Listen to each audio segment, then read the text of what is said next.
ہے. جی سوال یہ ہے کہ اگر ہم جان بوجھ کر کام نہ کرنا چاہتے ہوں کیا وہ رزق کے حلال ہوگا؟ اور اسی کے ساتھ ایک اور ہے. پہلے اس کے حلال رزق کا فیصلہ کر لیں، باقی بعد میں کرتے ہیں. جو بھی جھوٹ پر مبنی چیز ہے اس میں کثافت پیدا ہو جاتی ہے. سوال صرف یہ ہے کہ گناہ کس کا کر رہے ہیں، حکومت کا یا براہ راست خدا کا. اس طرح دگنا میں درجہ بدرجہ فرق پڑتے چلے جاتے ہیں، کچھ نسبتاً ہلکے ہو جاتے ہیں، کچھ زیادہ ہو جاتے ہیں.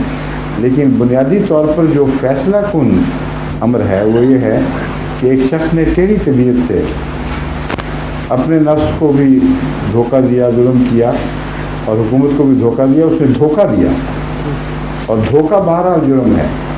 اور یہ جرم دھوکہ دینا اپنے نفس کے خلاف بھی جرم ہے اور خدا کے خلاف بھی ہے. تو جو شخص کام کی صلاحیت رکھتا ہو، تقویٰ کا تقاضا ہے، اس کی شرافت کا تقاضا ہے کہ وہ کام کرے. اگر بغیر صلاحیت کے اس کو کچھ ملتا ہے تو وہ خیرات نہیں ہے.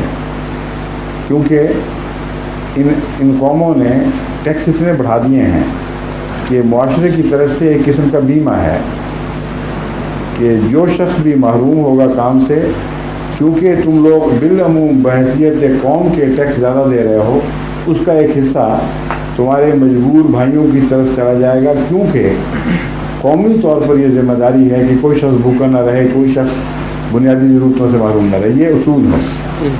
اس لیے جو شخص واقعتاً کام سے فارغ ہو اور کام نہ ملتا ہو، اس کے لیے یہ چیز نہ صدقہ ہے نہ کوئی احسان ہے، اس کا ایک قومی حق ہے.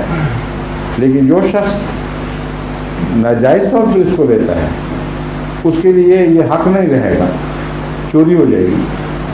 چوری جس رنگ میں بھی کوئی کرے چوری رہے گی. سمجھ گئے ہیں؟ جی. اس کے ساتھ ہی یہ اور بے وقوفی بھی بڑی ہے. خام خواہ بیکار بیٹھ کے پڑھنا کسی چیز پر، مجھے نہیں سمجھ آتی وہ کس قسم کے لوگ ہیں جو یہ حرکت کرتے ہیں. اس کے ساتھ ہی ایک یہی سوال ہے کہ اگر یعنی کہ اسے ایک کام ملتا ہے ٹیکس والا، وہ نہیں کرتا، وہ ایک طرف سے یعنی کہ گورنمنٹ نہیں، اس کی تفصیلات میں سوال پوچھنے کی ضرورت ہی کوئی نہیں. میں اصولی بات بیان کر دی ہے. اب جو نہیں کرتا آپ اس کو نام لیے بغیر کسی کو متہم نہ کرنا شروع کر دیں، چھوڑ دیں اس جھگڑے کو. اب اصولی بات ہوگی، بات ختم ہے. باقی ہر شخص کا اپنا ضمیر ہے، وہ بہتر جانتا ہے. ہمارا کوئی حق نہیں کسی کے معاملات میں یہاں تک دخل دیں کہ تم کر سکتے تھے اور نہیں کر رہے. یہ وہ جانے، خدا جانے، وہ جانے، حکومت جانے.